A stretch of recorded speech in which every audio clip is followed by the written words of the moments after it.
Game developers use all sorts of tricks they don't want people to find out. After all, playing a game should be like falling under the spell of a digital sorcerer. If all goes according to plan, you should forget you're holding a controller and sitting on a couch. You shouldn't question what's happening on screen, but what's on screen can and does fool you. Don't forget to subscribe to The Gamer and ring that bell to become part of our notification squad so you never miss a video. Okay, let's take a look at 10 dark secrets video game developers don't want you to find out.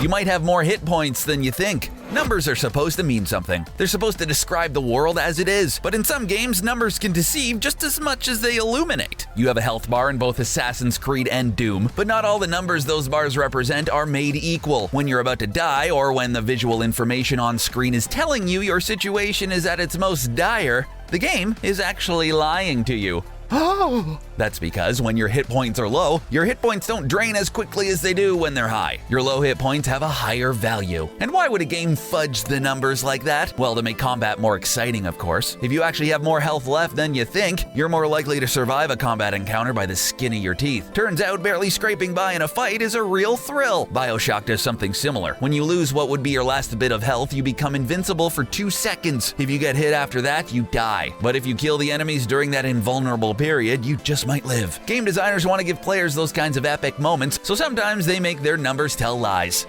The world might be smaller than you think, so you're playing a massive open world game. Let's take Horizon Zero Dawn for instance. You can wheel the camera all the way around to get an eyeful of the vast, gorgeous world around you. The environment is huge and it stretches as far as the eye can see in all directions. Or does it? Horizon Zero Dawn, like many open world games, uses something called Frustum culling. It's a technical process that makes it possible for game consoles to display great-looking worlds the machines otherwise couldn't load all at once. Here's how it works. The only part of the game world the console loads is what's directly in your cone of vision. As you turn the camera, the section of the world you're looking at is built on the fly. As that's happening, the part of the world you're no longer viewing drops out of existence. It all happens so fast it's completely invisible to the player. And it makes sense. Why would your machine render the area behind you if it doesn't have to? It's a great way for a game to maximize its memory use. That way, all the machine's power can be devoted to rendering the image you're viewing. It allows for better graphics and smoother performance. 2 things gamers prize highly in AAA games like Horizon Zero Dawn. Then again, having an open void always lurking behind you is kinda terrifying if you think about it too much.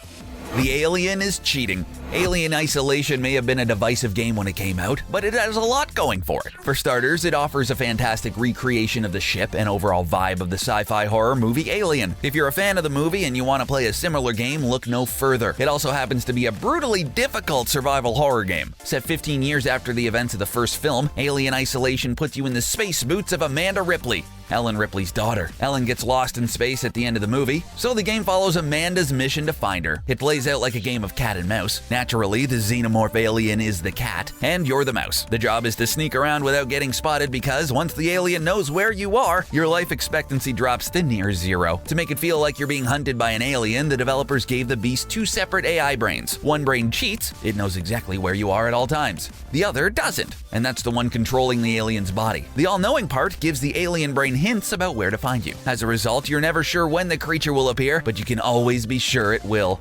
Bioshock enemies always miss. Some games use hidden tricks against you, like the alien in Alien Isolation getting hints about where you are from an AI that knows exactly where you are. Turns out not all game developers are so evil. Some games use software tricks to offer you assistance instead. In Bioshock, for instance, every enemy's first attack misses you. Call these enemies clumsy and tell them to get good all you want, but this way you're never sucker punched out of the blue. You always have some heads up when a splicer is drawing near. That's not the only way Bioshock helps you out. It's also one of the early games to go easy on players by hardly punishing them for dying. When you die in Bioshock, you're sent back to the nearest Vita chamber, which is never too far away. You get plenty of your health and Eve back, and the enemies you've already killed stay dead. Even the enemies you've damaged stay injured. So for however challenging and surprisingly scary Bioshock can be, it has some under-the-hood tricks to keep you from tearing your hair out in frustration. Basically, Bioshock has your back. It's a good thing to know. Maybe more games should try this hard to get on players' good side. We're looking at you, Alien Isolation. It's behind me right now, isn't it? You're not as good as you think you are. Lots of video games offer power fantasies. You play as a super soldier who can single-handedly take on any threat that comes your way. You're locked, loaded, and ready to kick some heads in. At least that's how it goes in the campaign. Maybe the game also has an online multiplayer mode that lets you fight against real-life players. Maybe those players have been playing for a long time before you arrived. Maybe they know the ins and outs of all the maps and have leveled themselves up absurdly high. Maybe they're gonna wipe the floor with you. In Gears of War, the developers noticed if players didn't get a kill during their first match, they wouldn't play a second match. They'd give up on the whole multiplayer mode and move on to other games. Only they didn't want players to give up. They wanted them to keep playing. To solve this little dilemma, they came up with a behind-the-scenes trick. During the first few online matches you play, you get a major boost to the amount of damage you deal. This helps you get kills and gain confidence. The bonus goes down gradually as you play. Is this unfair to other players? Well, kind of, but also not really. After all, you got the same bonus when you started, and when newbies succeed early on, they keep playing longer, meaning you won't have to wait forever for matches to fill up. So it's a win-win.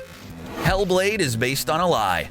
In the psychological mind-bender that is Hellblade, Sinuous Sacrifice, your character isn't the only one who should be unsure about what's real. The player should also question his or her reality. Early on in the game, you see the text that says, "The dark rot will grow each time you fail. If the rot reaches Sinuous' head, her quest is over, and all progress will be lost." Taken on its face, you'd be forgiven for thinking Hellblade is a game with permadeath, meaning it deletes your save if you die too many times. That would be a bummer, because you'd have to start from the beginning if you were bad at the game. As it turns out, that's not actually the case. While the rot visible on Sinuous' arms does grow as she dies, there's no real correlation between your death count and the extent of the rot. You can die 50 times on the first boss and the rot won't go past your elbow. Even if you play well, the rot will creep up her arm anyway as you make progress. Turns out, the whole thing is a hoax to get into the player's mind and make each battle feel like it could have devastating consequences. If the amount of commotion this supposed feature generated when people learned about it is any indication, the lie had its intended effect.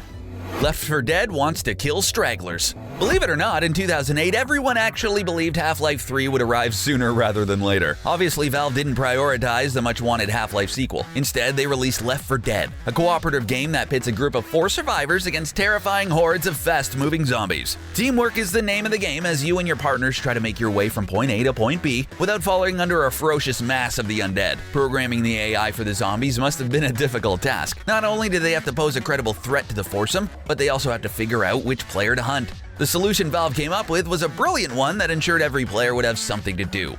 Valve programmed the zombies to specifically target any player who wanders the farthest away from the rest of the group. That way, if you leave your teammates behind, or if you can't keep up, you're gonna have a fight on your hands. The other focus for the enemy was to attack whoever had been attacked the least during the match. That would ensure every player, regardless of where they were in the pack, had to fight through a zombie resistance. Not a bad set of rules for an apocalyptic threat. Unseen Big Daddies move slower.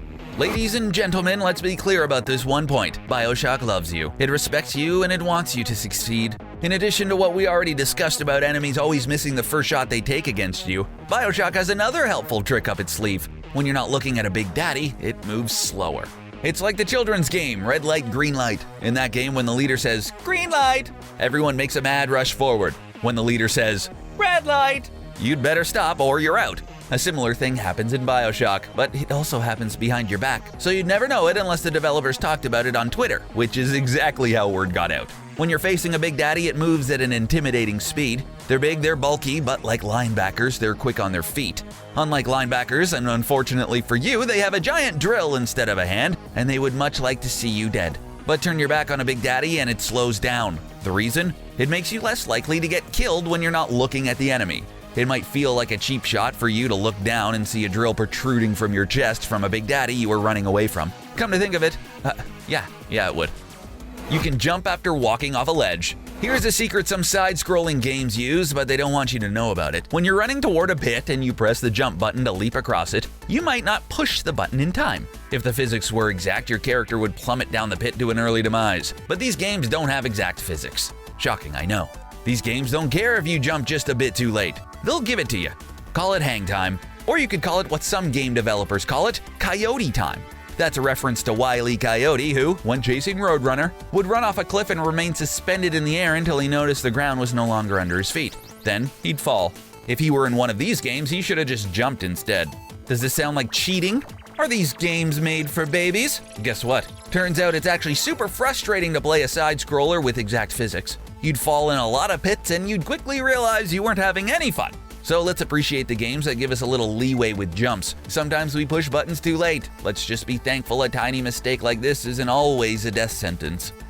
The stats aren't always real. Lots of items in video games have stats that are supposed to tell you things about them. Your pulse rifle might have a damage level of 85, low kickback, and a 2-second reload time. The set of armor reduces damage by 12% with a 4-point bonus against fire damage. These numbers should convey information about the item. What these stats represent should affect the actual gameplay. You should be able to see the results on screen. Only, what if they didn't?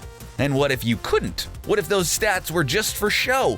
That's exactly the case in the 1995 combat racing game High Octane. By the end of the 16-bit era, the best developers had all but perfected 2D gaming, but heading into 3D space required new tools and new game design best practices. You can think of the mid-90s as 3D gaming's toddler era. Developers were trying new things, but often falling on their face. That's the only explanation we can think of for why you'd slap meaningless statistics on racing machines. But the stats on your vehicles in High Octane are actually completely meaningless. They probably wanted to fill the screen with information to make it look like the vehicles operated differently. Maybe it had a placebo effect for gamers. Maybe it didn't. Maybe all of our existence is built on a mountain of lies. And that's it for our list of 10 dark secrets video game developers don't want you to find out. Do you agree with this list? What other secret tricks have you discovered in video games? Let us know in the comment section below. Don't forget to subscribe to The Gamer and turn on notifications so you don't miss any of the great video content in our playlist. Thanks for watching.